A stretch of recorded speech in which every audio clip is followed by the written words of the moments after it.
안녕하세요. 사연에 빠지다의 DJ 민영입니다. 오늘도 첫 번째 사연 시작하기 전에 구독과 좋아요 버튼 눌러주시고요. 그럼 오늘의 사연 함께 만나볼게요. 안녕하세요. 눈에 넣어도 아프지 않을 외동딸을 키우고 있는 평범한 가정주부입니다. 요즘은 매일같이 평화로운 나날들이 이어지고 있지만 이런 평화가 찾아오길 전까지 참 많은 일들이 있었어요. 저는 어렸을 때부터 선천적으로 몸이 몹시 약했습니다. 잔병치레도 잦았고 무엇보다도 기관지가 약하게 태어나 내 5살까지는 거의 병원에 살다시피 했죠. 병원에서는 제게 기관지 합병증이 찾아올 가능성이 높고 합병증이 온다면 큰 수술을 진행해야 하는데 기초체력이 좋지 않아 힘든 수술을 버티기가 힘들 거다. 오래 살지 못할 가능성이 크다며 미리 부모님께 귀띔을 했었다고 합니다. 그러나 부모님께서는 그런 사실을 전해 들으시고도 저를 포기하지 않으셨어요. 언제나 제 앞에서는 밝은 모습만 보이셨고 희망적인 이야기만 꺼내셨죠. 제 어린 시절을 회상해보면 제게 병원은 그리 무서운 공간이 아니었습니다. 제게 병원은 꼭 커다란 성 같았어요. 어머니께서는 언제나 제게 너는 이 성에 갇혀있는 공주야 라고 말씀해 주셨거든요. 저는 매일같이 어머니와 함께 성 안을 탐험하곤 했고 몹시 즐거웠던 기억이 납니다. 무서운 주사와 치료들은 성의 주인이었던 못된 마법사가 저를 괴롭히기 위해 내리는 벌이었고 매일같이 먹어야 했던 약들은 요정들이 제게 비밀스럽게 구해다 준 선물이었어요. 다른 환자들과 의사, 간호사들은 모두 사람같이 생겼지만 사실은 변신한 괴물들이었고 저는 그들의 감시를 받고 있는 공주였죠. 지금에 와서는 참 황당한 이야기지만 당시에 저는 어머니와 그런 이야기들을 나누는 것이 참 즐거웠습니다. 덕분에 아프고 무서운 치료들과 맛없는 약들도 동화 속의 주인공이 되어 잘 버텨낼 수 있었어요. 성인이 되고 자식이 생기고 나서야 그때 어머니께서 어떤 심정이셨을지 조금이나마 짐작이 가더라고요. 작은 아이가 본인 몸보다 훨씬 커다란 치료기구들을 매달고 하루 종일 고생하는 모습을 보며 어머니는 어떤 심정으로 제 앞에서 그렇게 웃으셨을지, 뒤돌아 혼자서 울음을 삼켜내시던 시간들이 얼마나 많았을지 너무나 죄송하고 한없이 감사한 마음뿐이었습니다. 그런 어머니 덕분에 저는 아팠지만 행복한 어린 시절을 보낼 수 있었고 부모님의 사랑과 정성 덕에 오래 살지 못할 것이라던 병원의 말과는 달리 큰 문제 없이 자라 무사히 성인이 되었습니다. 그러나 성인이 된 후에도 몸이 건강해진 것은 아니었습니다. 저는 여전히 잔병치레가 잦았고 약한 기관지 덕에 속히 말해 개도 안 걸린다던 여름 감기를 달고 살았죠. 조그만 무리해도 남들보다 몇 배는 더 체력 소모가 심했기에 일상생활에도 조금 문제가 있었어요. 약을 한 트럭씩 달고 살았고 회사에서도 매일같이 코피를 쏟기 일쑤였어요. 덕분에 회사 사람들은 모두 제 허약한 체질을 알고 있었고 감사하게도 저를 많이 배려해 주셨어요. 남편과의 첫 만남도 회사에서였습니다. 남편은 저희 회사의 거래처에서 일하던 사람이었어요. 계약차 저희 회사에 방문했던 남편이 저를 보고 첫눈에 반해 저에게 먼저 연락처를 물어봤습니다. 솔직히 처음에는 조금 당황스러웠어요. 공적인 자리에서 만나 사적인 태도를 보이는 것도 그렇고 당시 남편이 제 취향은 아니었거든요. 무엇보다도 저는 제 스스로를 돌보기도 힘든 상황이었어요. 꾸준히 병원에 다니며 약을 먹고 있었고 누군가와 연애를 하거나 결혼을 할 만한 상태가 아니라고 생각했습니다. 그러나 남편은 그런 저를 끊임없이 설득했어요. 당신의 몸 상태가 어떻든 죽을 병에 걸렸든 아무 상관없다면서요. 처음에는 그저 입에 발린 말이라고 생각했지만 남편은 참 꾸준했습니다. 결국 저는 그 꾸준함을 못 이기는 척 남편과의 연애를 시작했고 만남은 몹시 행복했어요. 남편과 함께 있을 때는 제가 아픈 사람이라는 사실을 깜빡 잊어버릴 정도로요. 그렇게 시간은 흐르고 남편은 제게 프로포즈를 해왔습니다. 연애를 시작할 때도 그랬지만 저는 프로포즈를 받아들일 때도 많이 망설여졌어요. 저 같은 사람이 좋은 아내, 좋은 엄마가 될 수 있을까 하는 걱정이 있었거든요. 남편의 부모님께서도 제 몸 상태를 알게 되신다면 결혼을 반대하시지 않을까 이런 생각도 들었죠. 그러나 시부모님께서는 저를 몹시 환대해 주셨고 친부모님처럼 제 몸 상태를 걱정해 주셨습니다. 솔직히 처음엔 조금 걱정되는 마음이 들었던 게 사실이야. 매 끼니마다 챙겨 먹는 약이 산더미에 병원을 집처럼 드나든다는 소리에 어떤 부모가 아무 근심이 생기지 않을 수가 있겠어. 그렇지만 나중에는 오히려 더 믿음이 가더구나. 그런 아픈 몸 상태로 넌 회사 생활 열심히 하고 있지 않니? 몸은 조금 아프더라도 정신력은 남들의 절대 뒤지지 않는 아이겠구나 싶었지. 시어머니의 말씀에 저도 모르게 눈물이 나더라고요. 나름대로 열심히 지내며 아무렇지 않은 척하고는 있었지만 허약한 몸과 부족한 체력에 사회생활을 하며 혼자서 서러웠던 적도 몹시 많았습니다. 당사자가 아니고서야 이해하기 힘든 상황을 시댁 식구들은 모두 본인들의 일처럼 여겨주었어요. 시부모님께서는 그 뒤로도 저를 친딸처럼 아껴주셨고 남편 또한 정말 다정하고 좋은 배우자였습니다. 그렇게 제 결혼 생활은 아무 문제 없이 행복하게 흘러갔어요. 하지만 딱 한 가지 문제가 있었습니다. 바로 아이였어요. 아이는 결혼 전부터 저에게 가장 큰 걱정거리였습니다. 제 몸이 허약하고 힘든 것은 어찌저찌 정신력으로 버텨낸다고 쳐도 아이를 임신하는 것과는 엄연히 다른 문제였으니까요. 저희 어머니께서도 젊었을 적 저처럼 굉장히 허약한 체질이셨다고 합니다. 부모님께서는 아이 계획을 세운 뒤로도 아주 오랫동안 임신이 되지 않아 고생을 하셨다고 해요. 요즘에서야 난임 부부를 위한 시험관 시술이라든지 여러 가지 방법이 시중에 나와 있지만 당시만 해도 아이를 갖지 못하면 여자에게 문제가 있다며 온갖 안 좋은 소리를 듣는 시대였어요. 그런 좋지 못한 시선과 갖은 고생 끝에 가진 아이가 바로 저였습니다. 임신이 되었다는 기쁨도 잠시 저는 어머니 뱃속에 있을 때부터 문제가 많았다고 합니다. 몇 번의 위기를 거쳐 예정일보다도 훨씬 일찍 태어난 저는 인큐베이터에 들어갔고 인큐베이터에서 나온 후에도 신생아 중환자실에 들어가 일주일 넘는 시간 동안 산소호흡기를 달고 있었다고 했어요. 그 뒤로도 기관지에 문제가 있어 어린 시절을 거의 병원에서 보냈었고요. 어렸을 적보다는 많이 나아지긴 했지만 성인이 되고 나서도 여전히 좋지 않은 몸이었고 이런 상태니 당연히 아이는커녕 제 몸 하나 건사하기도 힘든 상황이었죠. 물론 결혼 전부터 남편은 이런 제 몸 상태를 전부 알고 있었지만 알고 있는 것과 이해하는 것은 다른 일이었기에 남편에게는 몹시 미안한 마음이었습니다. 결혼 생활에서 자녀를 무엇보다 중요하게 여기는 사람들이 많잖아요. 이런 저와 결혼하여 남편이 저를 원망한다 한들 제가 감내해야 하는 부분이라 생각했습니다. 아이 문제는 결혼 전부터 충분히 얘기했던 문제잖아. 난 아이 없어도 괜찮아. 물론 당신이랑 나 닮은 아이가 생긴다면 너무나 행복하겠지. 그렇지만 아이를 갖기 위한 가정이 당신 몸에 큰 무리를 준다면 욕심내고 싶지 않아. 난 당신만 있으면 돼. 나한테 가장 중요한 건 아이가 아니라 당신이니까.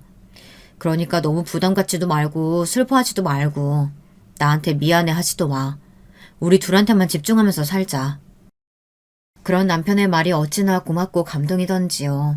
제 등을 토닥여주던 남편의 품에 안겨 아이처럼 엉엉 울었던 기억이 납니다. 남편은 욕심을 내지 말자고 말했지만 시간이 흐를수록 저는 점점 더 아이에 대한 생각이 커져갔습니다. 자연 임신 시도를 해봤지만 당연히 쉽지 않았어요. 애초에 저는 월경도 몹시 불규칙한 편이었고 각종 약들을 달고 살았으니까요. 그렇게 번번이 실패하며 아이를 거의 포기하던 차에 동서 부부에게 먼저 아이가 생겼습니다. 제가 동서 부부에 대한 이야기는 앞전에 쓰지 않았던 것 같네요. 남편에게는 나이 차이가 꽤 나는 남동생이 하나 있었는데 저희가 결혼하고 대략 5년 정도 후에 도련님도 식을 올리셨거든요. 상대는 강남 출신의 여자였고 한눈에 봐도 예쁜 외모에 부잣집 딸 같은 느낌이었어요.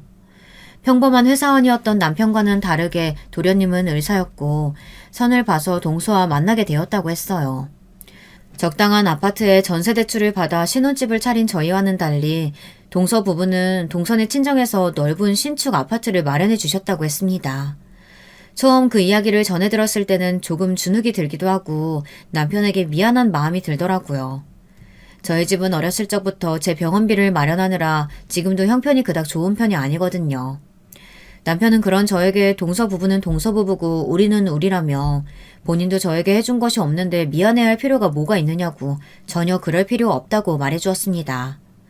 저는 그런 남편의 등을 두드리며 내가 다른 건 몰라도 남편 하나는 기가 막히게 잘 골랐다며 장난스레 맞장구를 쳐주었죠. 남편 말대로 저희는 비록 작은 아파트에서 살고 있었어도 둘이서 몹시 행복했습니다.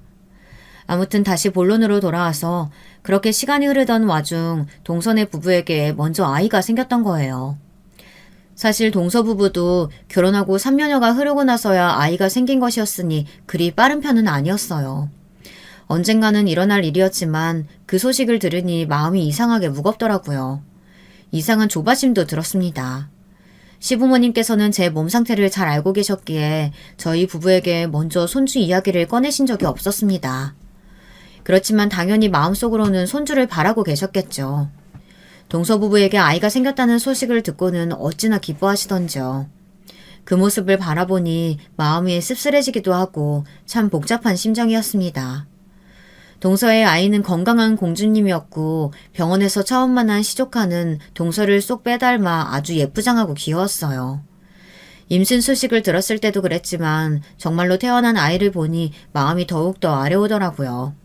자연 임신이 되기 힘든 몸이고 그 사실을 누구보다 잘 알고 있었지만 그 사실을 머리로 이해하는 것과 가슴으로 이해하는 것은 참 다른 일이더군요. 그런 제 모습을 한동안 지켜보던 남편은 제게 먼저 이야기를 꺼냈습니다. 여보, 우리 시험관 시술 한번 해볼까? 그동안은 당신 몸 생각해서 먼저 이야기 꺼내지 않았는데 당신이 옆에서 힘들어하는 모습 그만 보고 싶어. 건강한 사람들도 시험관 시술 몇 번 하면 몸에 무리가 많이 간대. 그만큼 힘들고 어려운 일이 될 거야. 그래도 시도해보고 싶어?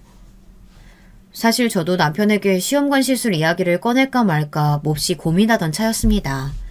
남편 말대로 시험관 시술은 몹시 힘든 일이었으니까요.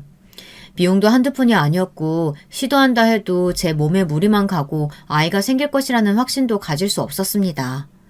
특히 제 몸 상태가 이렇다 보니 남들보다 더 힘들고 긴 시간이 될 거라는 생각이 들었거든요. 남편도 저만큼 아이를 원하는지 확신도 없었고요. 잠시 고민하던 저는 고개를 끄덕였습니다. 지금이 아니면 다시는 시도해보지 못할 것이라는 생각이 들었어요.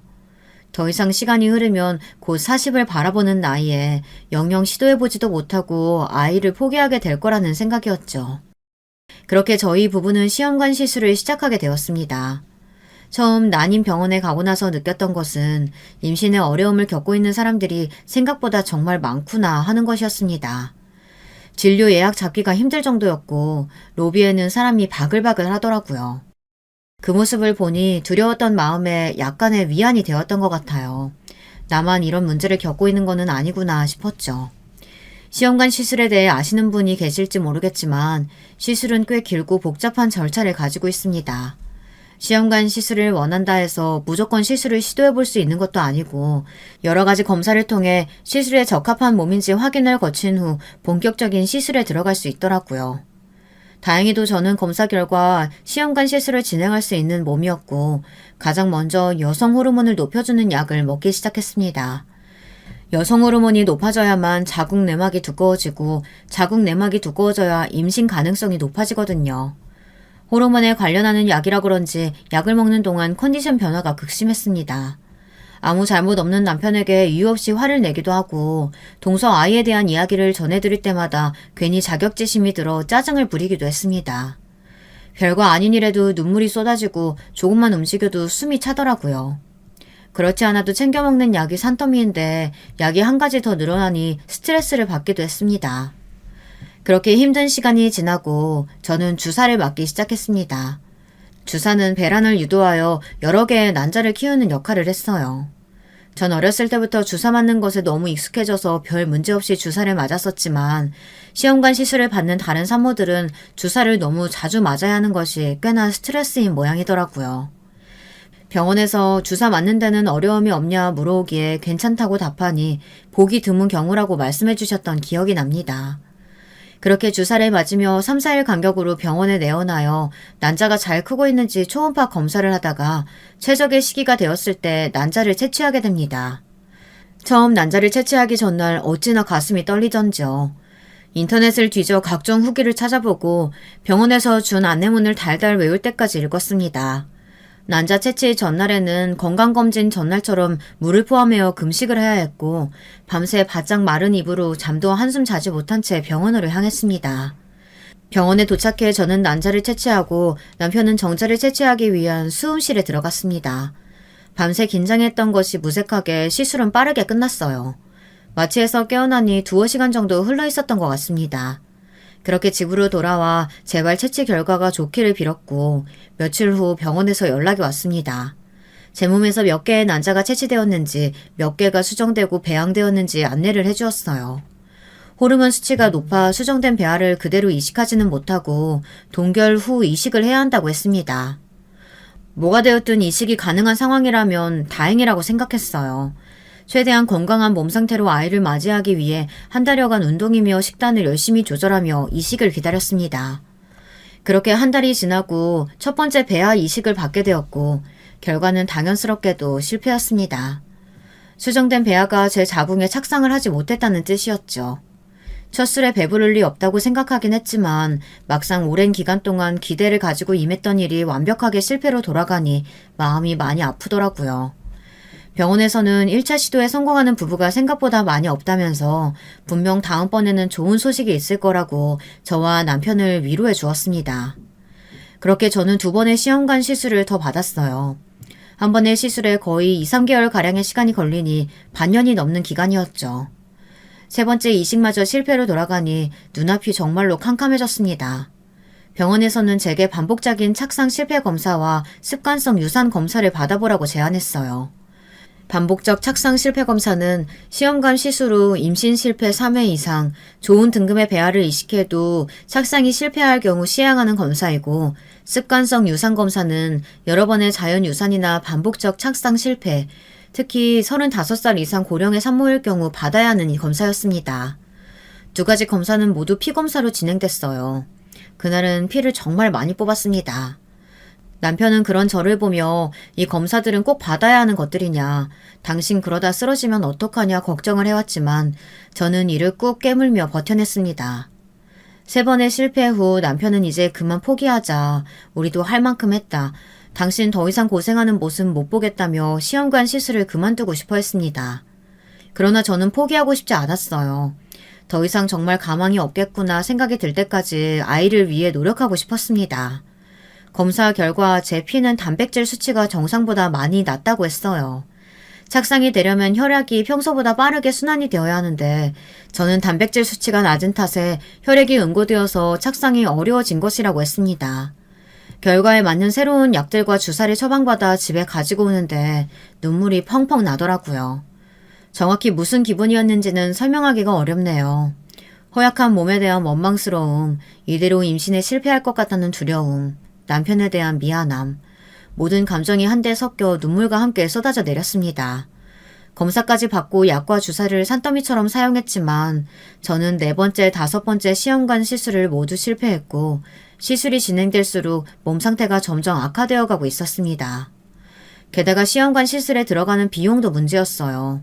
솔직히 말하자면 모든 일들이 밑 빠진 독에 물 붓기처럼 느껴졌고 5번째 시술마저 실패하자 그만두는 게 맞다는 생각이 들었습니다. 매번 똑같은 시술을 받고 이식을 받고 착상에 성공했는지 실패했는지 기다리는 시간이 너무 고통스럽고 힘들었습니다. 이럴 바에 그냥 포기하고 마음을 편히 먹는 것이 맞지 않나. 저와 남편 둘만으로도 충분히 행복할 수 있는데 내가 너무 쓸데없는 욕심을 부리고 있는 것은 아닌가 생각이 들었어요. 그런 부정적인 생각을 할 때마다 몸 상태는 점점 좋지 않아져만 갔습니다. 제가 시험관 시술을 하며 보낸 고통에 1년 동안 동서의 아이는 무럭무럭 자라고 있었어요. 아이가 무탈하게 자랄 수 있는 것은 몹시 기뻐해야 할 일이었지만 그런 아이를 보며 마음이 허탈해지는 것은 어쩔 수가 없더라고요. 물론 그렇다고 해서 동서가 아이가 원망스럽지는 않았어요. 조금, 아니 몹시 부러울 뿐이었죠. 여보, 우리 이번 시술을 마지막으로 그만두자. 이러다가 당신 잘못될까봐 나 너무 무서워. 당신 매일 밤마다 기침하고 힘들어할 때마다 마음이 찢어질 것 같아.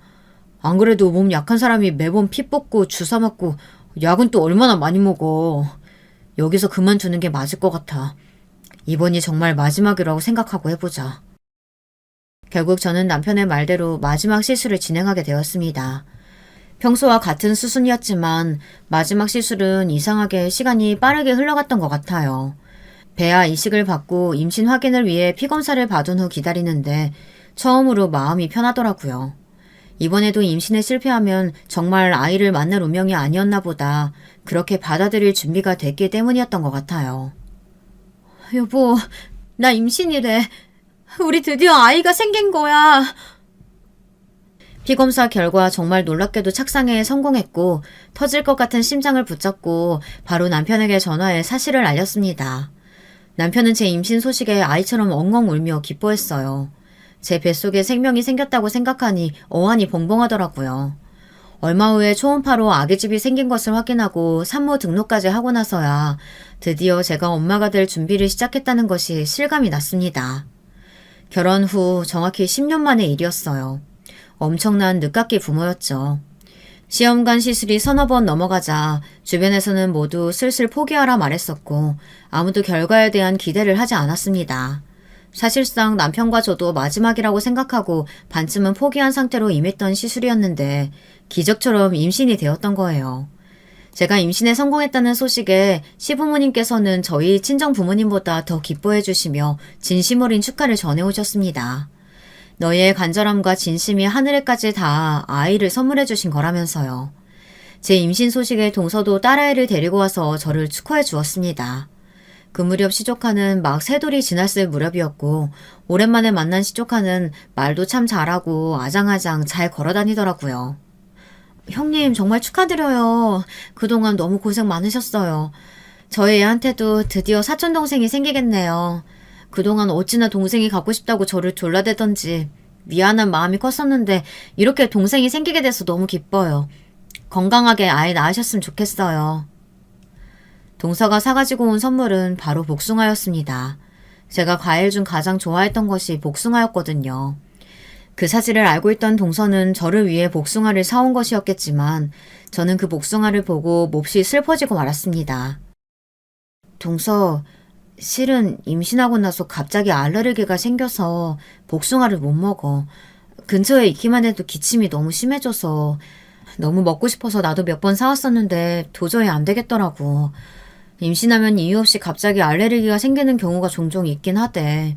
근데 그게 하필 복숭아라니 너무 슬피긴 하지만 아무튼 마음은 잘 받을게. 어머 형님, 복숭아 알레르기가 생기셨다고요? 저도 복숭아 알레르기 있어요.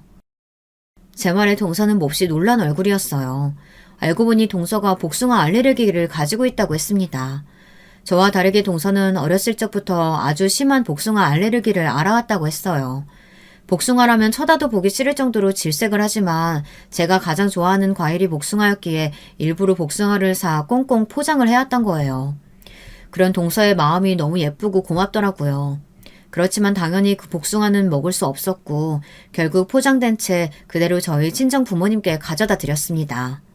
사실 저는 어렸을 적부터 편식이 몹시 심했고 과일도 별로 좋아하지 않았었는데 유일하게 좋아했던 것이 복숭아였습니다. 제가 복숭아를 좋아한다는 사실을 동서가 알고 있을 정도였으니 말 다 했죠. 알레르기가 생긴 뒤로 복숭아를 먹는 것은 꿈에도 꿀 수 없었지만 그럼에도 임신기간 중 가장 먹고 싶었던 것이 복숭아였습니다.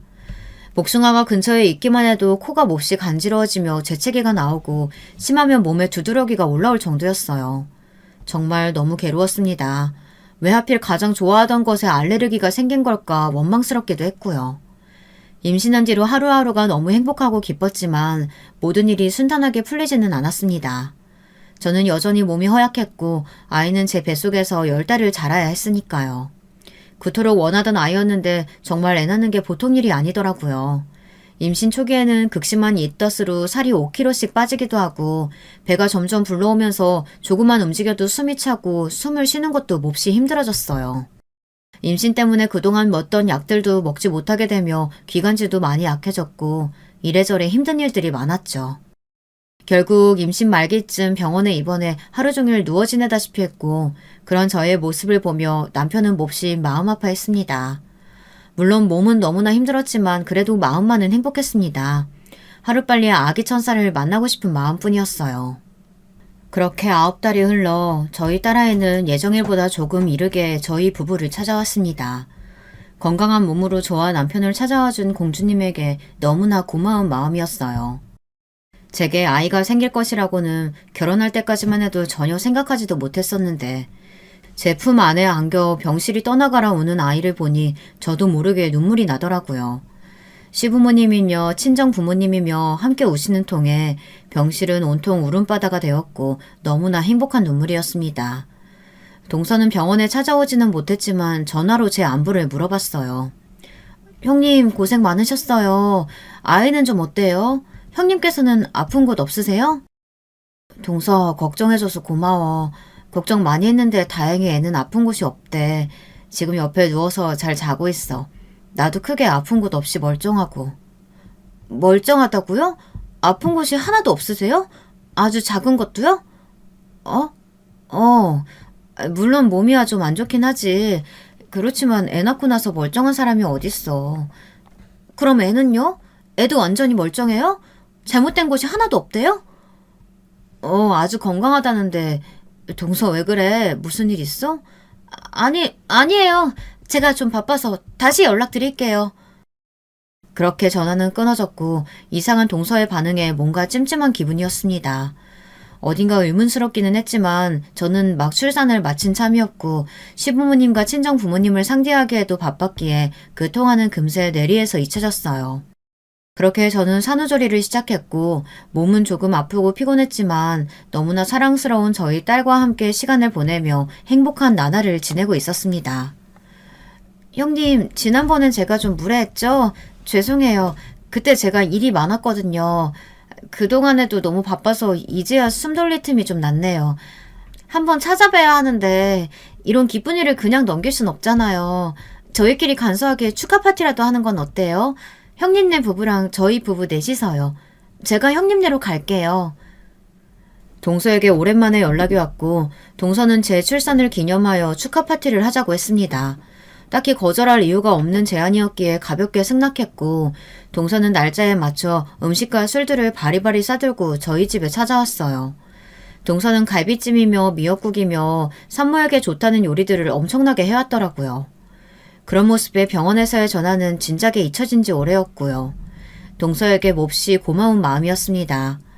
다른 집안 동서들은 서로 비교하고 상대를 깎아내리거나 사이가 좋지 않은 집안들도 많다던데 저는 전생에 무슨 복이 있길래 이렇게 좋은 시댁 식구들을 만났나 싶은 생각이었어요. 그때까지만 해도 그랬죠. 그 뒤로 그렇게 끔찍한 일이 생길 것이라곤 전혀 상상도 하지 못했으니까요. 제가 아주 귀한 술을 준비했어요. 이런 특별한 자리에 어울리는 술이죠. 어렵게 준비한 거니까 다들 빼지 마시고 오늘 같이 마시는 거예요. 자, 이건 형님 잔, 이건 아주버님 잔. 이 술이랑 세트로 나오는 잔이에요. 한눈에 봐도 고급스럽죠? 동서는 본인이 아주 귀한 술을 준비했다며 몹시 고급스러워 보이는 술과 술잔 세트를 건넸습니다. 무슨 술이냐 물으니 과실주라고 하더라고요. 동서는 앞으로 육아하려면 고생할 일 투성일 텐데 오늘만큼은 편하게 마시라며 제 잔에 술을 따라주었습니다. 동서, 이거 복숭아주 아니야? 동서가 따라준 술을 마시려 입을 가져다 대는데 바로 기침이 터져나왔어요. 묘하게 익숙한 향이 나 코를 가져다 대고 냄새를 맡아봤더니 옅은 복숭아 향이 났습니다. 복숭아 향이 난다는 것을 알게 되자 코끝이 간지러워지면서 재채기가 연거푸 나왔어요. 네? 갑자기 왜 그러세요? 괜찮으세요, 형님? 복숭아주라뇨. 제가 형님 복숭아 알레르기 있는 걸 알면서 복숭아주를 준비했겠어요? 당연히 아니죠. 저도 복숭아 알레르기 있는 거 알고 계시잖아요. 다른 과일 향이랑 착각하신 거 아니에요? 동서는 몹시 황당하다는 얼굴이었고 남편과 도련님도 각각 본인의 잔을 맡아보더니 복숭아 향은 전혀 나지 않는다면서 임신기간 동안 복숭아를 못 먹은 아쉬움 때문에 상상으로 복숭아 향을 맡는 거 아니냐며 농담을 하더라고요. 정말 복숭아 향이 나는 건 나뿐인가 싶어 일단 더 이상 이야기를 꺼내지는 않았습니다. 그러나 술을 마시려 다시 잔을 가져다 대는 순간 목이 몹시 간지러워지는 기분이었고 도저히 그 잔 안에 들어있는 술을 마실 수가 없었습니다. 건배를 해놓고도 잔을 그대로 내려놓자 이미 본인의 잔을 비워낸 동서가 섭섭한 목소리로 말을 꺼냈어요. 형님 정말 안 드실 거예요? 제가 형님 생각해서 귀한 술로 준비해온 건데 진짜 복숭아주 아니에요. 저 보세요. 저도 마셨잖아요. 동서도 분명 심한 복숭아 알레르기가 있다고 했고 만약 복숭아가 들어있는 술이라면 동서도 마시지 않아야 할 텐데 동서는 아무런 문제 없이 술을 마시고 있었습니다.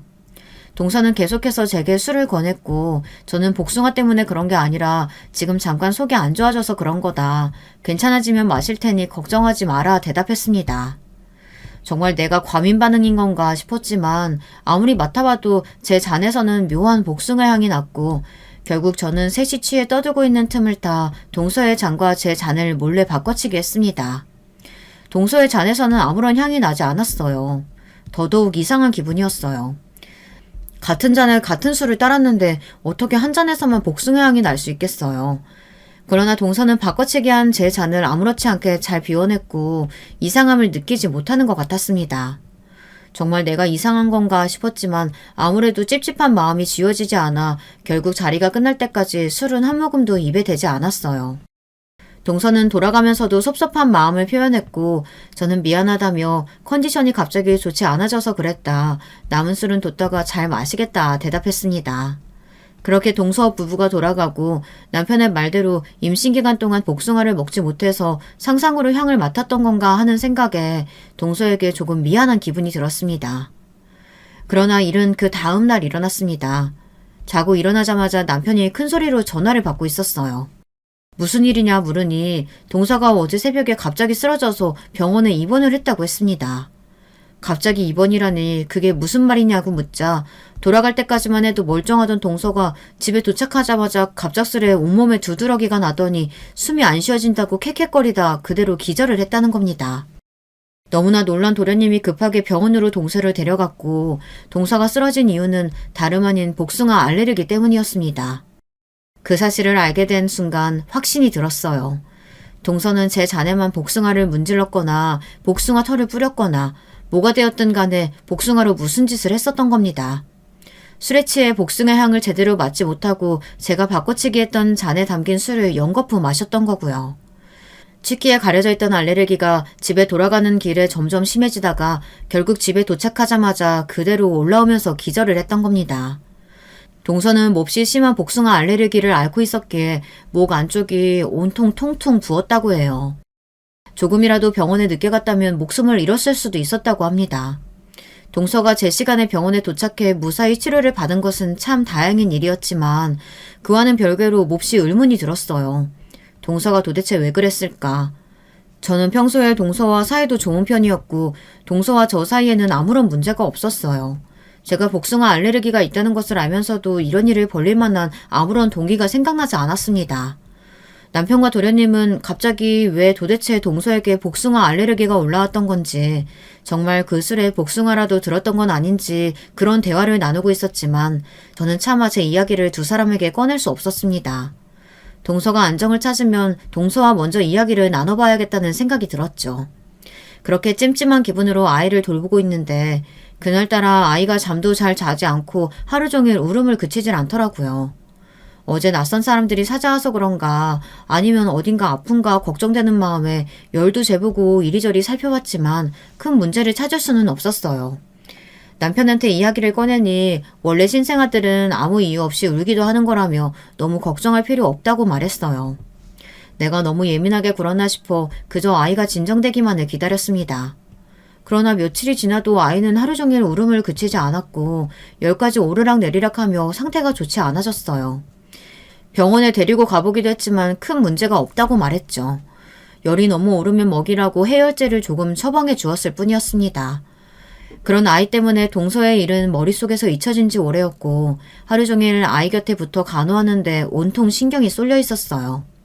그날도 남편과 함께 아이를 돌보다 남편은 지쳐 먼저 골아떨어졌고 저는 아이의 침대 앞에서 꾸벅꾸벅 졸며 아이를 살피고 있었던 중이었습니다.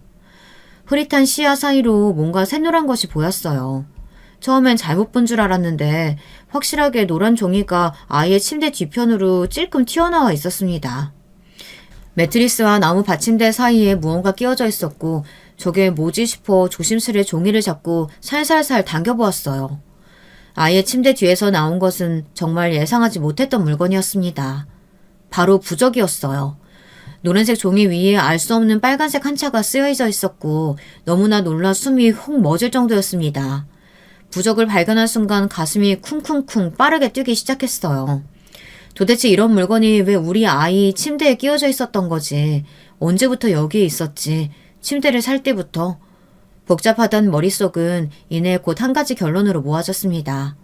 동서가 아이 침대에 이 부적을 놓고 간 것이다. 아기 침대를 산 후에 저희 집에 들어왔던 외부인은 동서 부부가 유일했으니까요. 왠지 모르게 제 촉이 그렇게 말하고 있었습니다. 떨리는 가슴을 부여잡고 저는 그 부적을 가방에 챙겼어요. 부적을 침대에서 떼어나고 나니 우연의 일치인지 그날 새벽은 아이가 울지도 않고 얌전하게 잠을 잘 자더라고요. 그렇게 다음날 아침이 밝자마자 저는 부적을 들고 동서의 집을 찾아갔습니다. 동서, 나랑 할 얘기 있지? 동서 앞에 침대에서 찾아낸 부적을 던져놓자 동서는 귀신이라도 본 것처럼 얼굴이 창백해졌습니다. 한참 동안 아무 말도 하지 못하고 부적을 바라보던 동서는 울음을 쏟아내기 시작했어요. 저는 그런 동서를 다그치지 않고 가만히 동서가 진정될 때까지 기다렸습니다. 한참을 오열하던 동서는 기어들어가는 목소리로 겨우 입을 열었습니다. 실은 저희 애가 많이 아파요. 아픈 지 10달 정도 됐어요. 딱 형님이 임신하셨던 시기부터요. 매일 밤마다 열이 오르고 이유 모를 두통이며 복통이며 아픈 것이 계속 생겼어요. 아무것도 먹고 싶지 않아 했고 아이는 날이 갈수록 살이 빠지고 기운도 없어졌어요. 병원에 데리고 다니면서 온갖 검사 다 받아봤지만 이유는 알 수 없다고 하고요. 특별히 아픈 것도 없다고요. 그렇지만 밤만 되면 아이는 너무나 아파하고 힘들어했어요. 원인은 알 수 없다고 하니까 주변에는 이렇다 알릴 수도 없었고 해결 방법이 없었죠. 그렇게 매일같이 반복되는 통증에 저도 아이도 둘 다 몹시 지쳐가고 있었어요. 그런데 갑자기 어머니께 연락이 왔어요. 저희 친정 어머니요. 저희 친정 어머니께서는 무당이시거든요. 강남의 어느 부잣집 출신인 줄만 알았던 동서의 집안은 실은 대대로 무당을 해오던 집안이었다고 합니다. 신통하기로 유명해서 오래전부터 사람들이 줄을 서서 찾는 집이었고 복비로만 건물을 세울 정도로 돈을 많이 벌었다고 해요. 그러나 동서를 낳고 나선 더 이상 신을 모시지 못하게 되었고 동서도 신기를 전혀 물러받지 못해 맥이 끊겼다고 합니다. 동서를 낳은 뒤로는 무당일을 그만두고 조용히 지내고 계시던 중이었지만 신기가 완전히 사라지신 건 아니었나 봐요. 동서가 먼저 아이가 아프다고 연락드리지도 않았는데 친정 어머니 쪽에서 아이 아프지? 하며 연락을 해오셨다는 겁니다. 어머니께서 이런 일을 맞추셨던 건 전에도 종종 있었던 일이라 그렇게 놀라진 않았어요. 그렇다 아픈 지 꽤 됐다 말씀드리니까 원래 그 집안에 다른 아이한테 가야 할 애군이 저희 아이한테 와서 그런 거라고 말씀하시더라고요. 그 말을 들으니까 바로 형님 아기가 생각났어요. 그치만 저는 어렸을 때부터 미신 같은 걸 믿지 않았어요. 무당 딸이 미신 믿지 않는다니 참 웃기죠.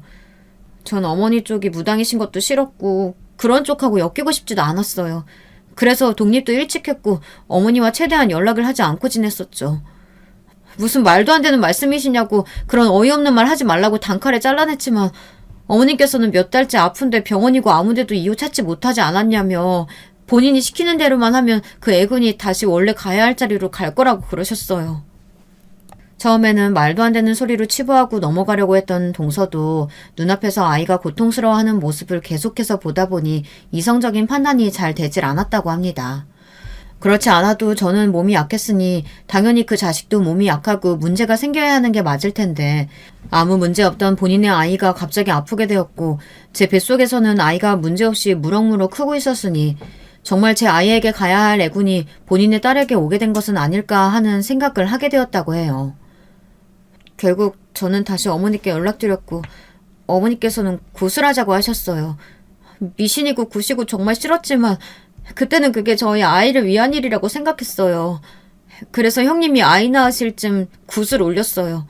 애군이 태어날 아이에게 돌아갈 굿이라고 했고요. 동서는 어머니께서 시키는 대로 닭에 피며 여러 가지 재료를 준비해서 굿을 올렸다고 합니다.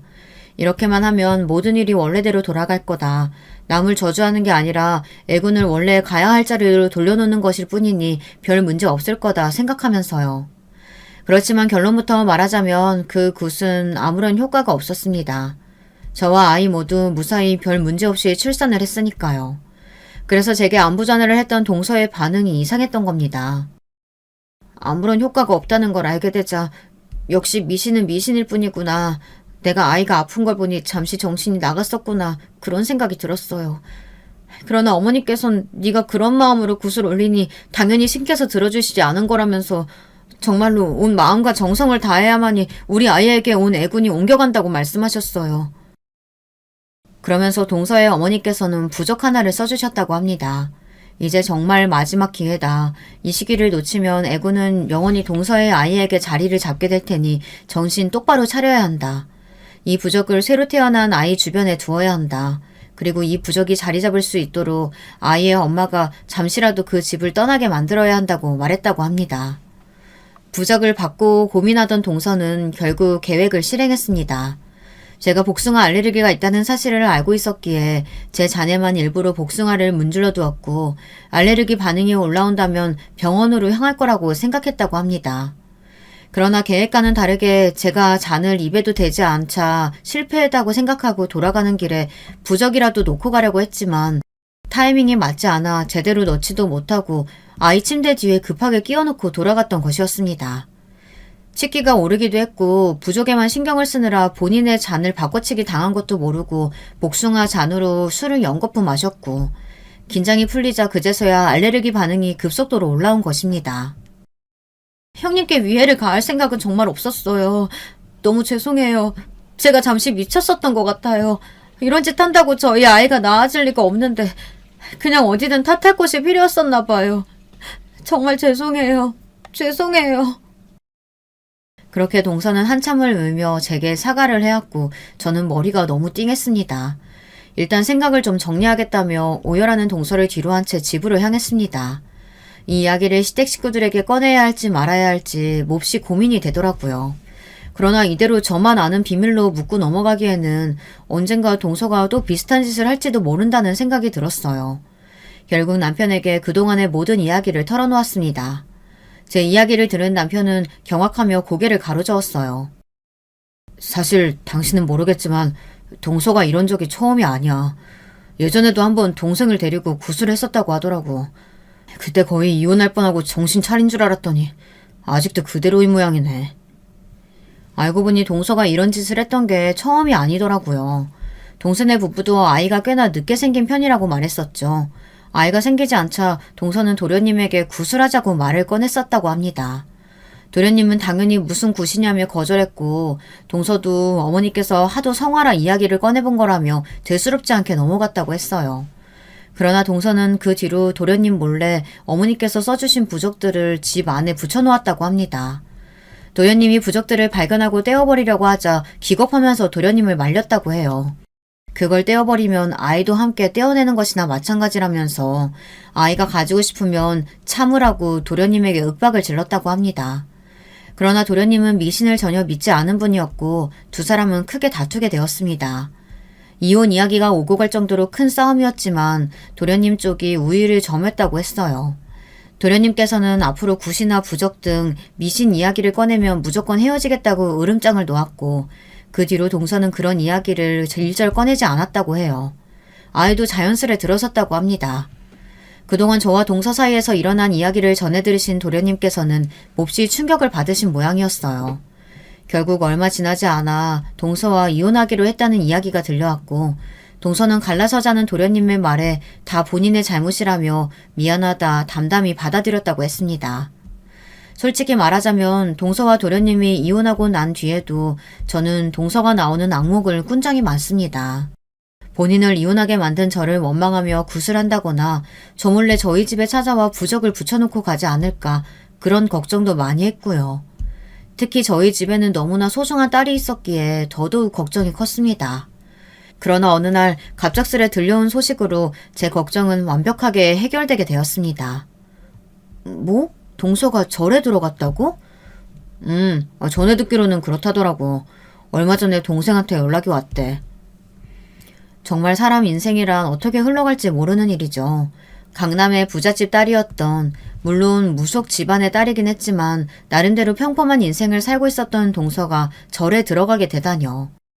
동서는 어렸을 적부터 무당이었던 어머니의 등살에 시달리며 원하지도 않는 무속신앙을 보고 들으며 자랐고 어머니 덕에 이혼까지 한 마당에 더 이상 어머니에게 휘둘리고 싶지 않고 마음의 평안을 찾고 살고 싶다며 절에 들어갔다고 해요.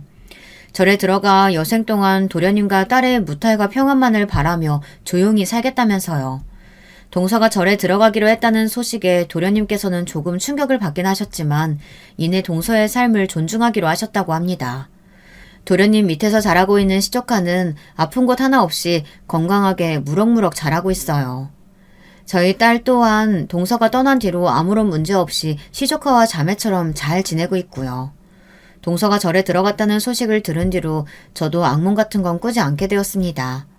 하루게 다르게 자라나는 딸 덕분에 요즘은 매일매일이 즐겁습니다. 그러나 어렵게 저희 곁을 찾아와준 저희 아이가 앞으로도 무탈하게 자라날 수 있도록 계속해서 최선을 다해 좋은 부모가 될 수 있게 노력할 거예요. 제가 어렸을 적에 언제나 저를 사랑으로 보듬어 주셨던 저희 부모님처럼요. 여러분의 가정에도 언제나 평화와 안정 그리고 사랑만이 가득하시길 바랍니다. 긴 글 읽어주셔서 감사해요. 여러분, 두 번째 사연 시작하기 전에 좋아요, 구독 꼭 눌러주실 거죠? 그럼 두 번째 사연 바로 시작합니다. 살다 보면 적어도 한 번쯤은 내 기준에 참 개념 없이 보이는 사람을 마주하게 되는 것 같아요. 이런 상대를 만약에 한 집안에서 만나게 된다면 그거야말로 정말 골치 아픈 일이 되겠지요. 피할 수 없다면 즐겨라 라는 말이 있다지만 과연 그럴 수 있을지 바로 이 사연에서 확인해 볼게요. 여러분 안녕하세요. 저는 가끔 밤에 얼른 잠이 안 올 때마다 사연에 빠지다 채널을 찾고 있는 사람이에요. 기혼자분들께서는 결혼을 몇 살에 하셨나요? 저는 30이 넘어서 결혼했는데요. 저는 남편이랑 동갑내기예요. 근데 시어머니께서 저한테 처음 하셨던 말씀이 아유, 여자가 나이가 이렇게 많아서 어떡하니? 시집을 이날 이때까지 안 가고 대체 뭐하고 있었니? 이거였죠. 아니, 본인 아들이랑 결혼하겠다고 인사드리러 온 여자한테 지금껏 시집 안 가고 뭐 했냐고 힐난을 하시다니 지금 생각하면 너무 황당하고 어이가 없을 따름이에요. 그런데 지금이니까 그런 생각도 하는 거고요. 당시에는 그저 어색한 웃음만 지으면서 상황이 얼른 지나가기를 기다렸었던 것 같아요. 나이가 너무 많아서 그런가. 아유, 풋풋한 느낌이라는 게 하나도 안 풍겨오네. 하지만 시어머니께서 고개를 살짝 저으시며 그렇게 말씀하시자 저도 이제 조금은 울컥했죠. 한 번 딱 그렇게 말씀하시고 만 게 아니라 2번, 3번 그런 말씀을 계속하셨어요. 제가 나이가 많아서 싱그럽지 못하고 노숙한 느낌만 난다고요. 그래서 남편의 나이를 들먹일 수밖에 없었네요. 저 어머님, 근데 저랑 이 사람이랑 둘이 동갑이에요. 둘 다 똑같이 나이 들어가는 마당이라서 제가 외롭지는 않네요. 함께 노숙해져 가는 거니까요. 응? 아유, 근데 둘이 동갑이었어? 네가 우리 아들보다 1살 더 나이 먹은 거 아니었니? 난 여태 그렇게 들어서 알고 있었는데. 아니에요. 제가 빠른 생일이라서 학교를 먼저 들어간 건 맞지만 엄연히 동갑이에요. 빠른 생일이라고? 그럼 네가 1살 누나 맞네. 네가 우리 아들보다 연상이야. 네? 저희 둘이 태어난 날짜가 고작 넉 달밖에 차이가 안 나는데요. 그래도 분명한 차이가 있지. 네가 우리 아들보다 나이가 많은 거야. 시어머니께서 발끈하시면서 제가 굳이 연상이라고 못을 박으셨죠. 나이 많은 며느리, 그래서 무언가 하자가 있는 며느리라고 칭하면서 제 기세를 꺾어 놓으시려고 했던 것 같아요. 그 앞에서 저는 공손한 표정으로 고개를 끄덕여드린 뒤 남편을 보며 말했죠. 그러시대. 알아들었지? 그러니까 앞으로 어머님 뜻을 받들어서 나한테 누님이라고 불러. 제 말에 그때까지 멋쩍게 가만히만 있었던 남편이 몹시 당혹스러워하면서 자기 모친을 눈짓하더군요. 아이, 엄마 왜 그래? 제발 적당히 하세요. 이렇게 남편이 중얼거리자 시어머니께서는 앉으신 몸을 부들부들 떨면서 저를 흘겨보셨어요. 어디 감히 누님 호칭을 운운하냐며 저를 호통치시길래 제가 조심스레 말씀드렸죠. 네? 하지만 어머님께서 제가 확실한 연상이라고 하셨잖아요. 그게... 아유, 아니다! 그냥 둘이 같은 애에 태어났으니까 동갑 친구로 지내면 되겠네. 원래 부부 사이란 게 평생의 친구나 다름없는 거야. 그렇고 말고. 시어머니께서는 짜증스럽게 저한테 손을 휙휙 내저으시면서 말씀하셨고 그렇게 일단락이 되었죠. 당신의 아들 나이는 생각도 안 하고 왜 저한테만 나이를 들먹이셨는지 지금 생각해도 비틀린 웃음이 지어진답니다. 그런데 이때로부터 몇 년이 지났을 때 시어머니께서 이때 얘기를 꺼내시더니 나름의 항변을 해주셨어요. 하도 작은 애한테 기가 눌려서 시달려서 지내왔던지라 새 며느리가 이제 생긴다고 하니까는 초장부터 제 길을 꽉 잡아놓고 싶으셔서 그런 얕은 트집이라도 잡으셨던 거라고 하셨죠. 그럼 시어머니께서 말씀하신 작은 애가 누구냐고요? 저로 하여금 사연이란 걸 써보게 만든 실질적인 이 이야기의 주인공이죠. 바로 제 동서입니다. 시어머니의 아들은 제 남편뿐만이 아니에요. 남편은 장남이라서 남동생도 있거든요. 둘이 2살 차이예요. 근데 이제 보니까 시동생이 빠른 생일이라서 학년은 남편이랑 1살 차이라고 볼 수 있네요. 이런 경우에는 그렇다면 형제끼리 2살이 아니라 1살 차이 난다고 시어머니께선 남한테 소개를 하실 건지 갑자기 궁금해지는 대목이네요.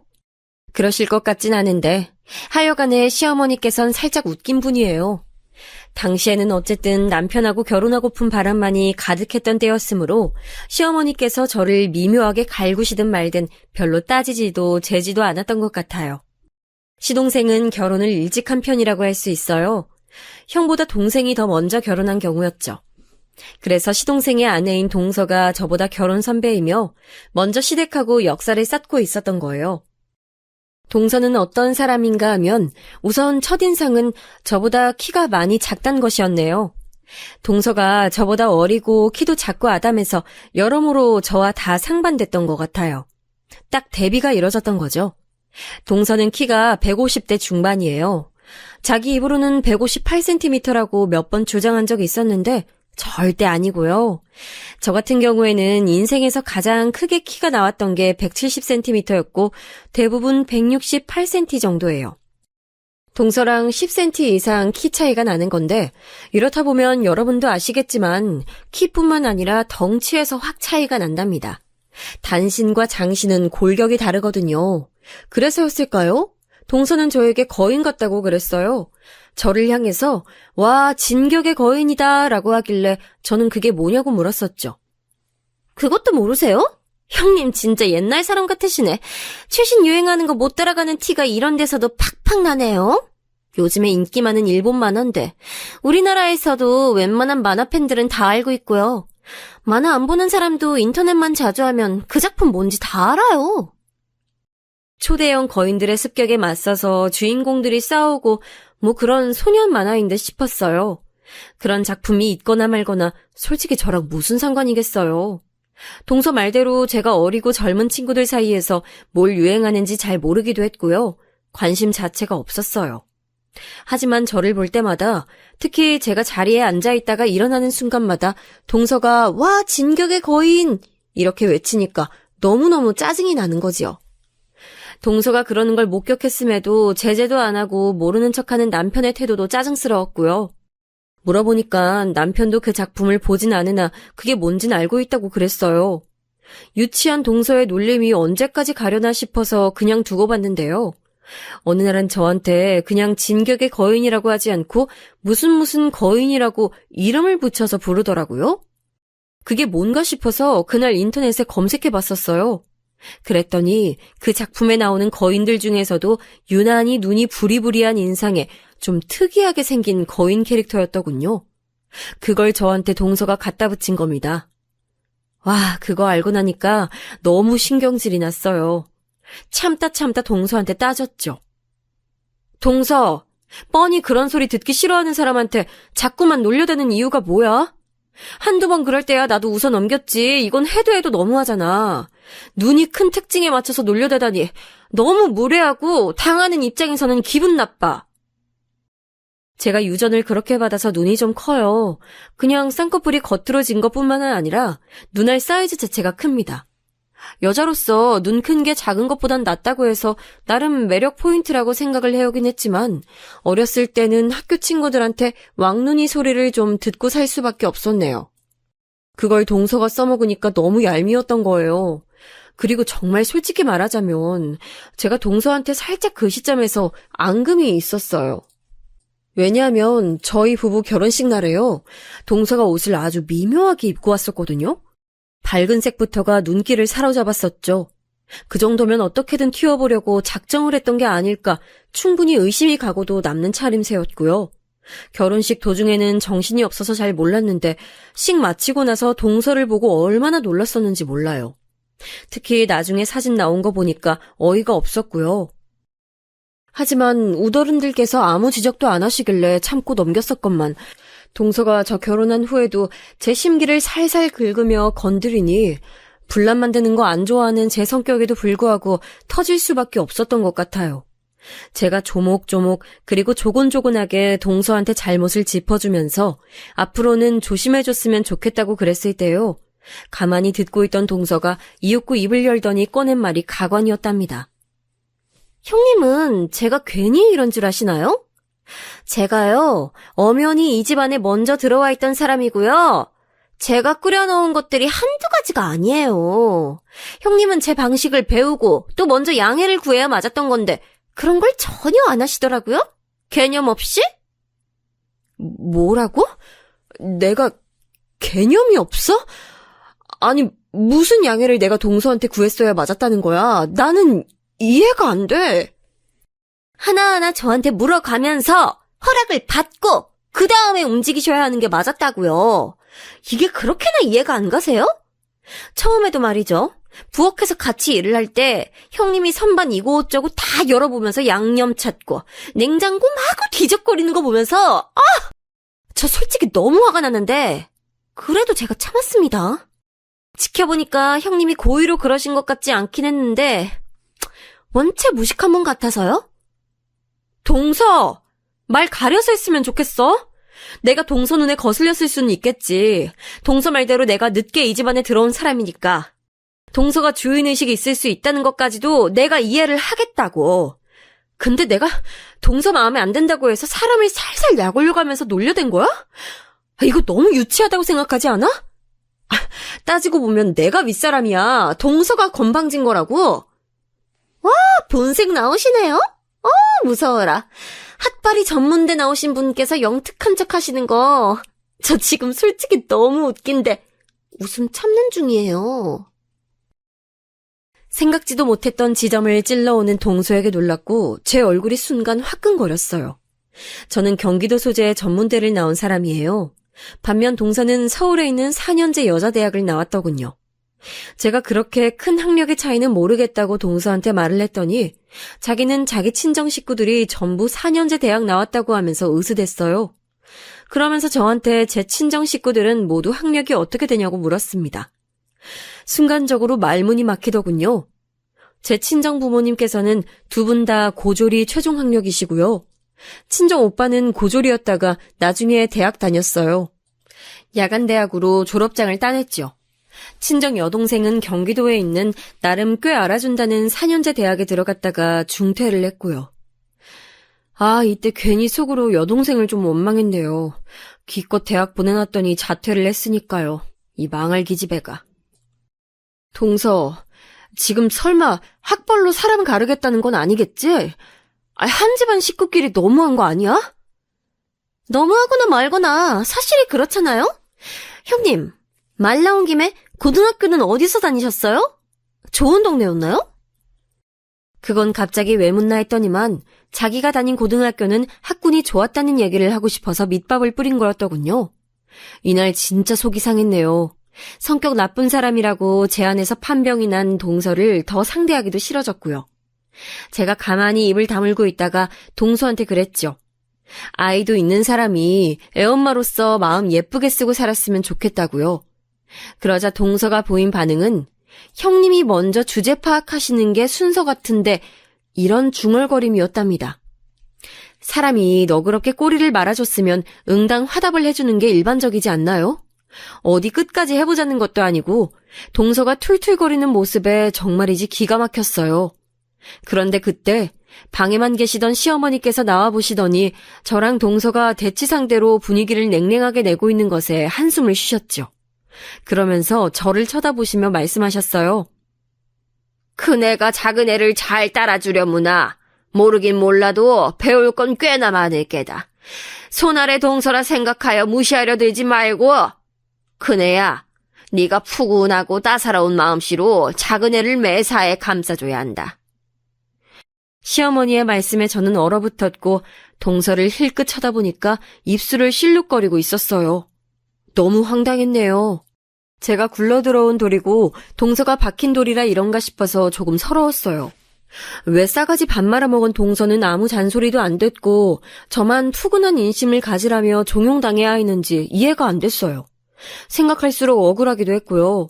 그런데 시댁 식구들이 동서한테 쓴소리 못하는 것에는 뭔가 이유가 있었더군요. 저랑은 달리 동서는 20대 중반의 나이에 결혼했어요. 게다가 시동생이 동서에게 무척 매달려서 성사된 결혼이라고 하더군요. 시부모님의 입장에서는 차남이 결혼하기 위해 사활을 걸고 애를 썼던 상대가 동서이기 때문에 뭔가 함부로 하기가 힘든 분위기가 처음부터 형성이 됐던 것이죠. 괜히 첫 단추를 잘 꿰어야 한다는 말이 있는 게 아닌가 봐요. 동서네 집안이 굉장히 잘 산다거나 부자이거나 그런 건 아닌데 학벌들이 평균적으로 좋은 편입니다. 그래서 시부모님께서 이거 아시고 동서의 배경을 무척 마음에 들어 하셨대요. 가방끈이 길다고 엘리트 집안이라고 추켜 세우시면서 그런 고상한 집안과 사돈의 연을 맺게 되다니 영광이라는 말씀도 하신 바 있었다고 하네요. 동서가 결혼 2년 만에 출산을 했는데 마침 아이도 시부모님께서 바라마지 않았던 남자 성별 손자였지요. 시부모님과 시댁 쪽 친척 어르신들이 동서한테 쉽게 이래라 저래라 말씀을 못하시는 기류가 깨질 기류 따위는 없었던 것입니다. 그뿐인가요? 가장 관건은 바로 동서의 성격, 아니 성질머리였죠. 어떻게 보자면 유순하고 활발하고 사교성 좋아 보이는 게 동서의 인상인데요.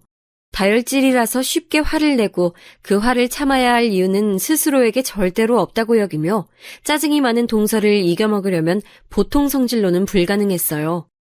듣기로는 동서네 집안 식구들도 대체로 성격들이 한성깔한다고 그랬습니다.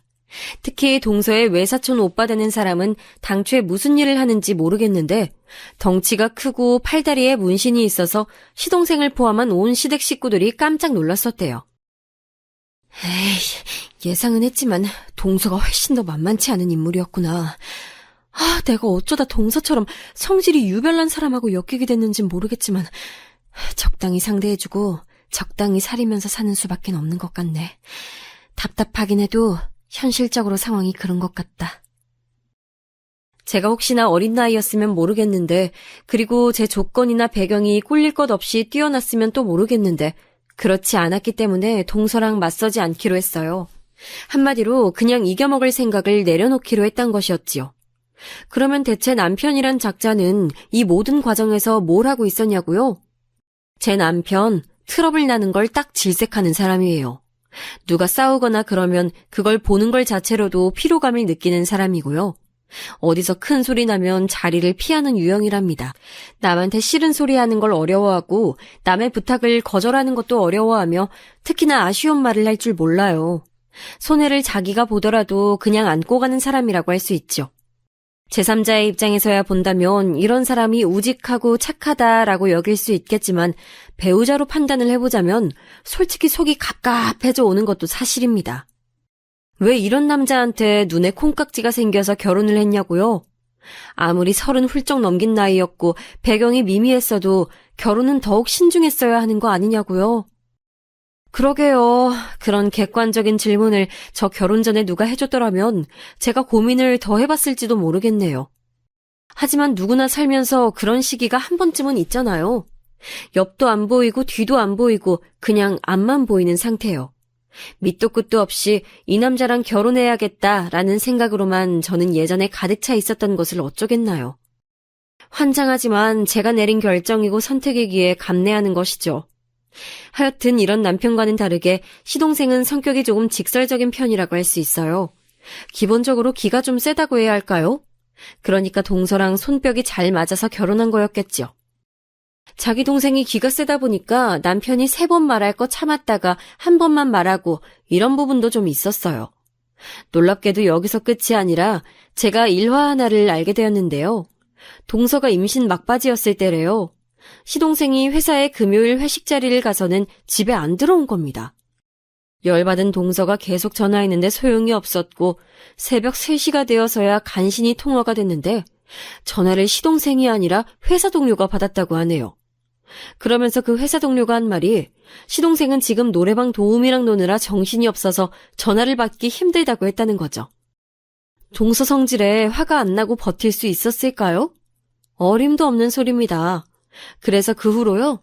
시동생이 동서한테 납작 엎드리게 됐고요. 그때 아예 동서가 시부모님 앞에 시동생을 데리고 가서는 아버님, 그리고 어머님, 앞으로 오빠는 제가 꽉 잡고 살 거니까요. 알아두셨으면 해요. 제가 오빠를 구워 삶아 먹든 튀겨 먹든 저 알아서 할 거니까 두 분은 참견하지 마시고 혼수도 두지 말아주세요. 이렇게 선언을 해버렸던 것이죠. 만삭의 임산부 앞에서 시부모님께서 무슨 반론을 하실 수 있었을까요? 상황이 그러했으니 앞으로 동서가 집안에서 뭔 개지랄을 떨든 가만히 계시겠노라고 약속을 하신 거예요. 원래도 동서가 강세였는데 시동생의 회식 일탈 사건 이후로는 더욱 분위기가 그쪽으로 넘어갔어요. 저는 그런 배경을 세세하게 몰랐기 때문에 당초에 이 시댁 사람들이 왜 저 말고 동서 편을 들어주는 느낌이 드는가 싶어서 답답함 속에 서러워하고 있을 수밖에 없었네요.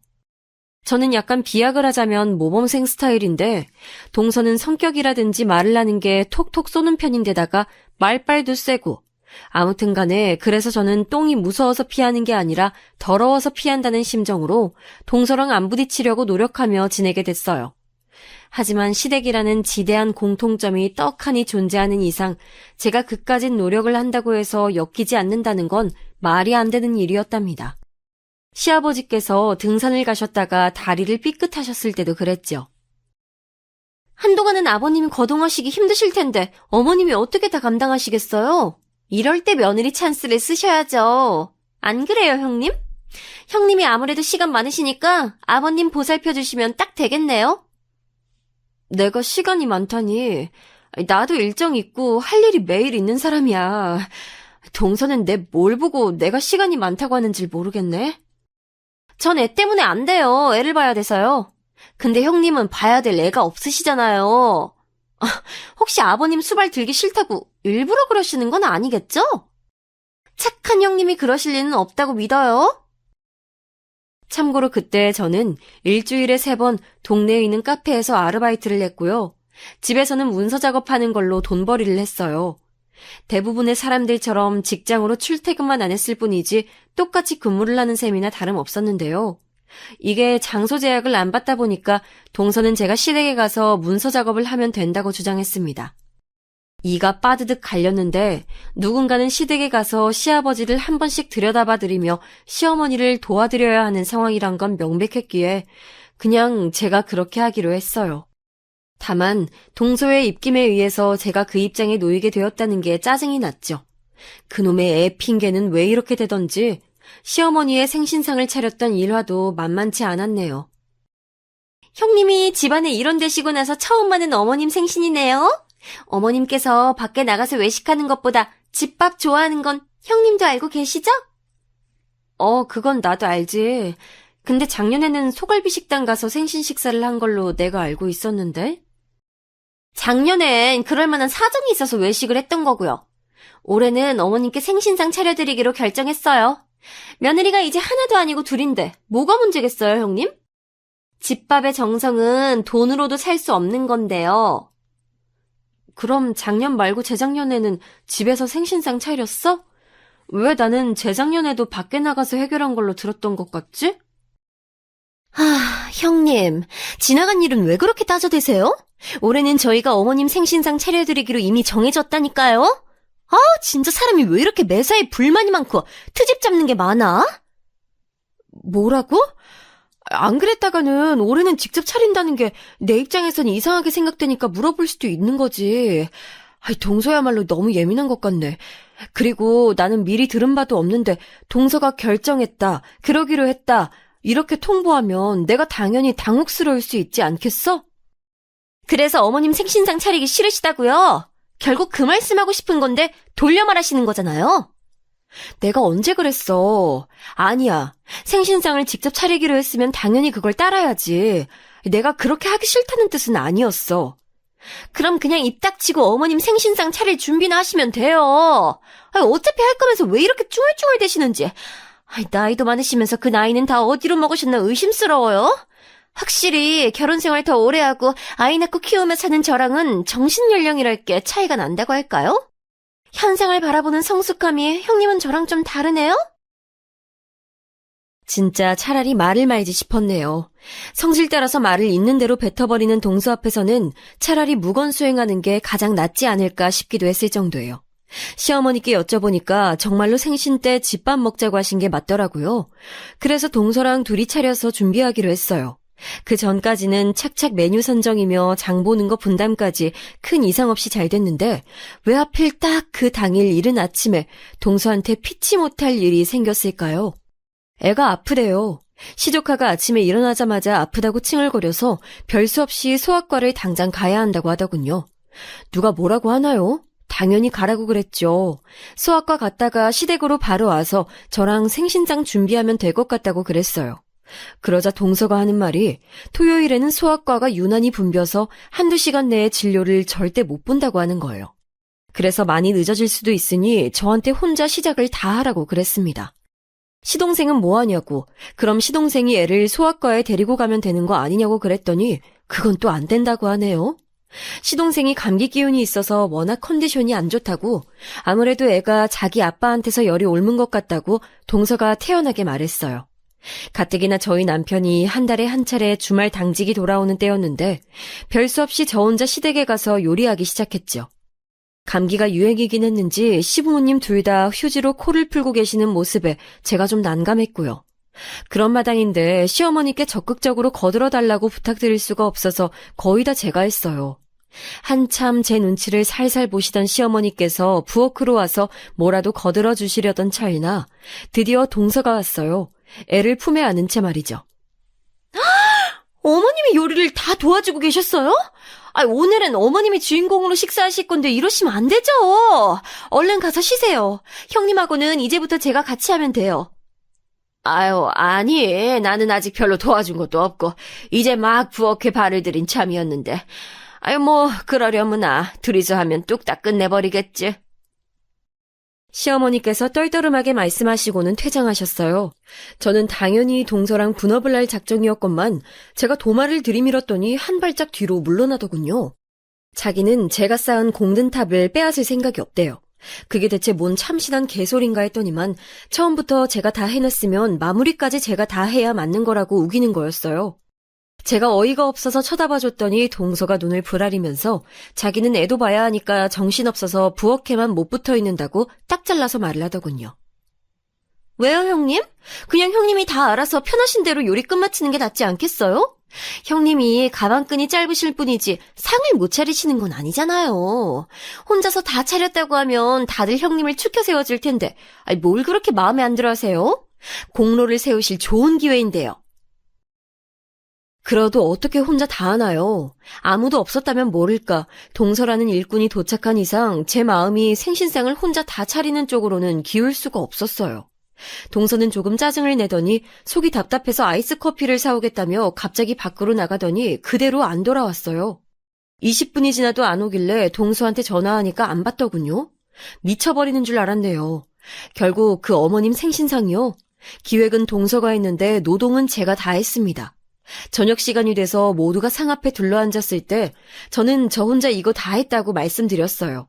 시아버지께서는 놀라셨는지 갑자기 기침까지 몇 번 하셨고요. 그러자 혹시 감기 기운 옮아붙는 거 아니냐면서 동서가 시아버지를 향해 눈총을 보냈답니다. 동서는 저랑 시선이 마주치자 웃으면서 이렇게 말했죠. 네, 맞아요. 형님이 거의 다 하신 거나 다름없어요. 저는 거들기만 한걸요. 형님이 정말 고생 많이 하셨어요. 그래, 나 좋게 말해줘서 고마워, 동서. 그런데 동서는 뭘 거들었을까?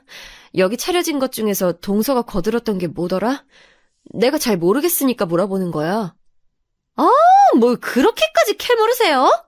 알겠어요. 예, 형님이 하나부터 열까지 다 하셨어요.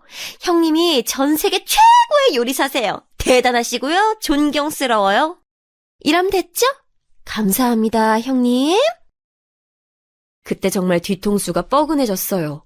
동서에 황당하기까지 한 그 놀라운 말빨, 사람을 완전히 바보로 만들더군요.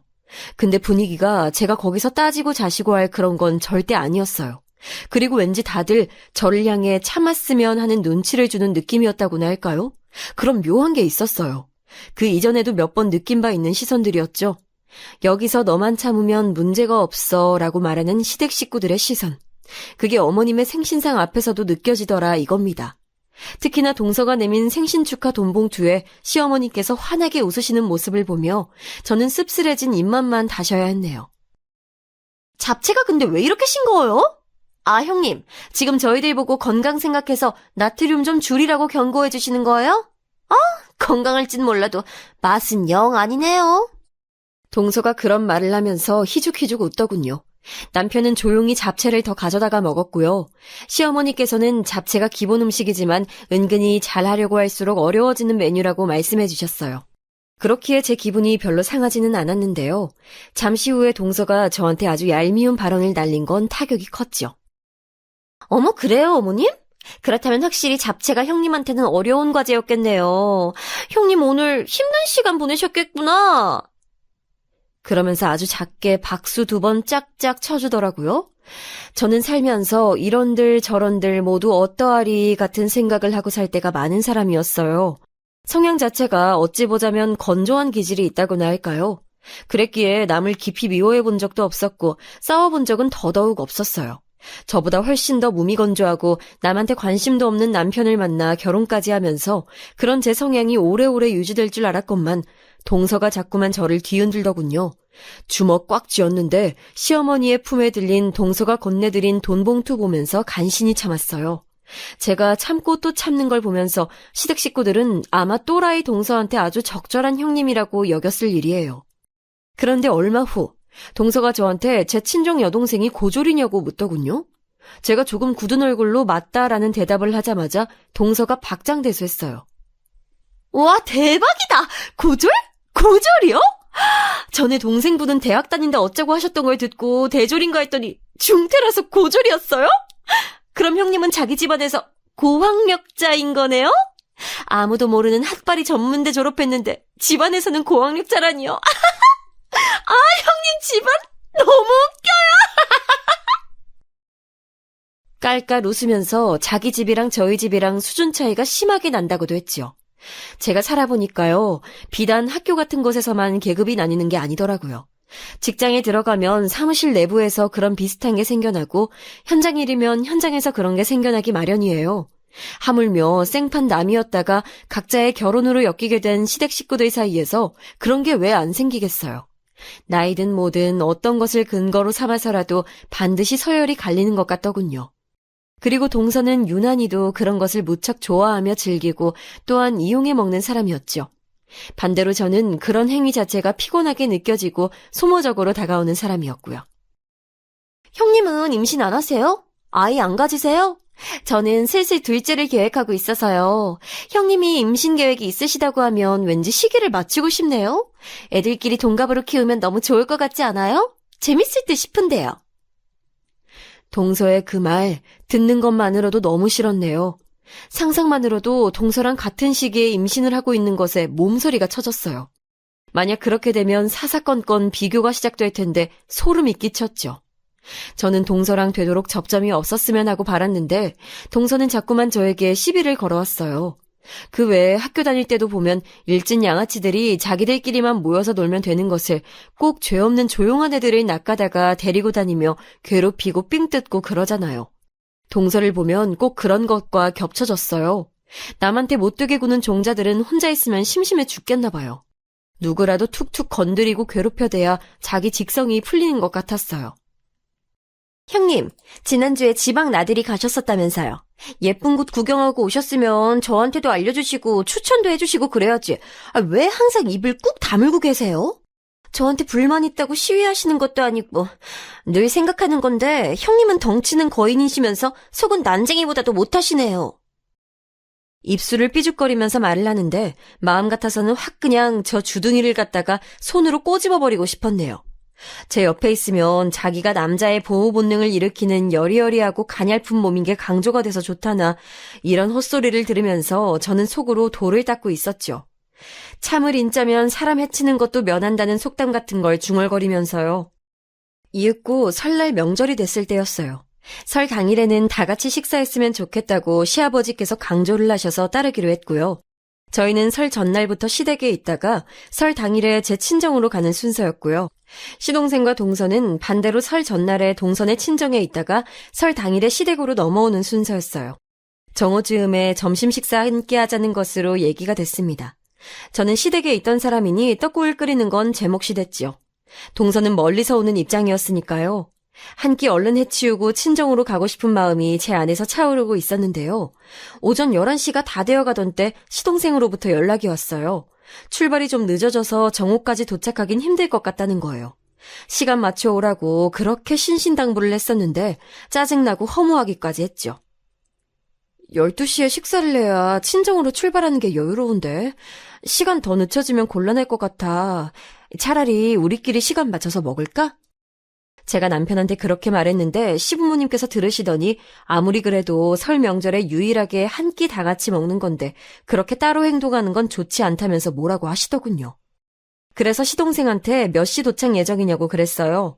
12시 반까지는 무조건 도착할 것 같다고 하더라고요. 그 정도는 솔직히 괜찮을 것 같았기에 알았다고 그랬습니다. 그 시각에 맞춰서 저는 떡국을 준비했죠.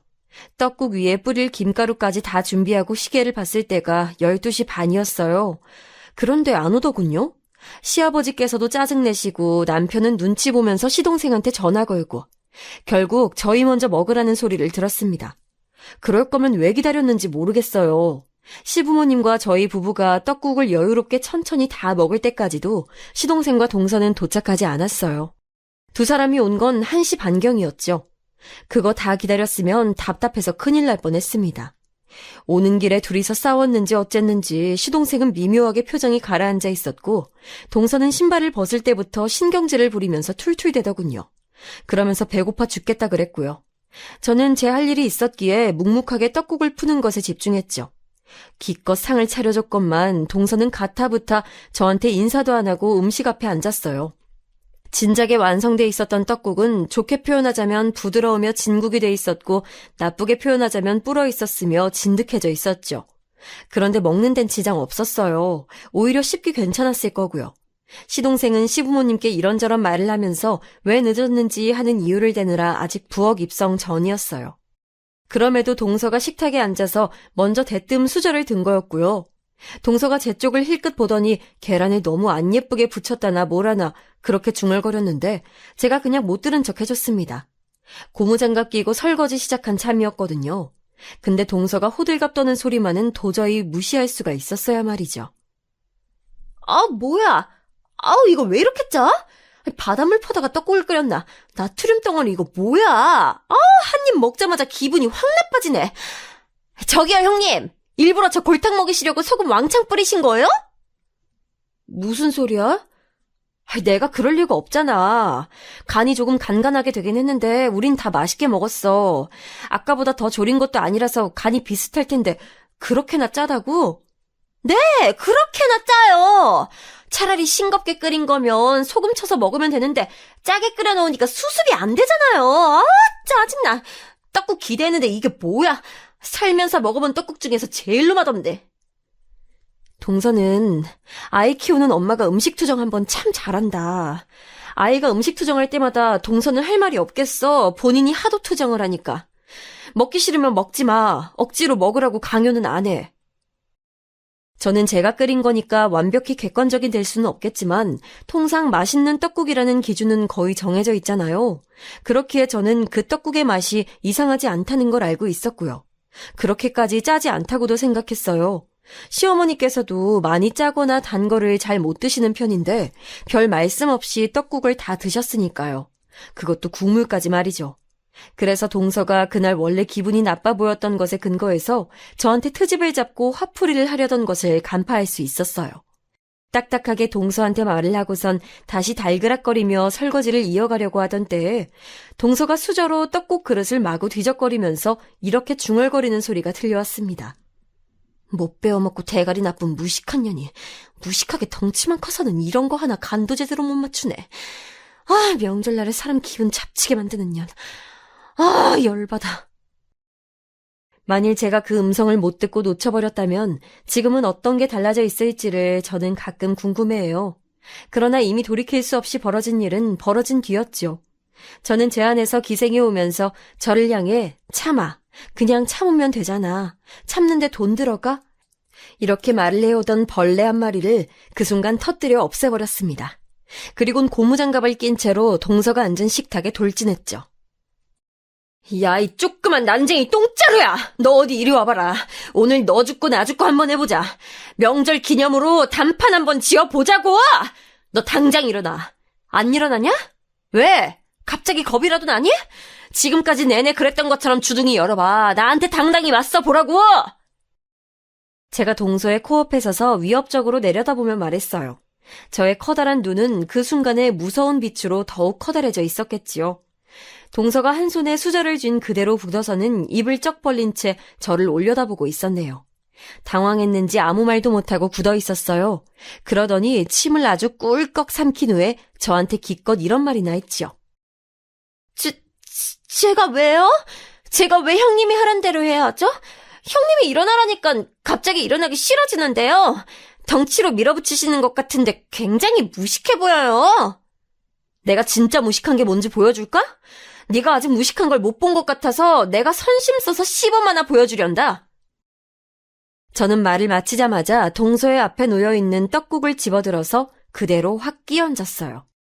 동서의 얼빠진 면상에다가 말이에요. 동서가 악소리를 내면서 비명과 함께 자리에서 벌떡 일어났습니다. 별로 뜨겁지도 않았을 건데 오만 호들갑을 다 떨면서 발작하더군요. 부엌으로 달려온 시부모님과 제 남편, 시동생은 경악한 상태였어요.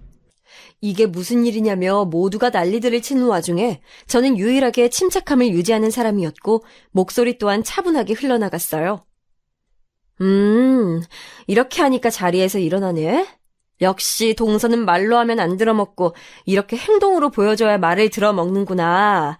그래서 여태까지 윗사람이자 나이도 더 많은 나한테 개같이 까불어댄 거였어? 내가 말로만 동서한테 그랬기 때문에? 이제 동서가 어떻게 해야 말을 쳐듣는지 내가 확실히 알았으니까 앞으로 동서 정신머리 교육 똑바로 시켜줄게. 발버둥 치는 건 동서 자유라서 말리진 않겠지만 글쎄, 난쟁이한테 거인에게 덤빌 용기가 있는지 모르겠다. 우리 엄마 아빠한테 다 일러바칠 거야. 우리 사촌 오빠 한 명 엄청 덩치 크고 무서운데 형님 그거 모르셨나 보네요. 이제 형님 큰일 났어요. 그래. 근데 동서 가족들한테 뭐라고 말하게?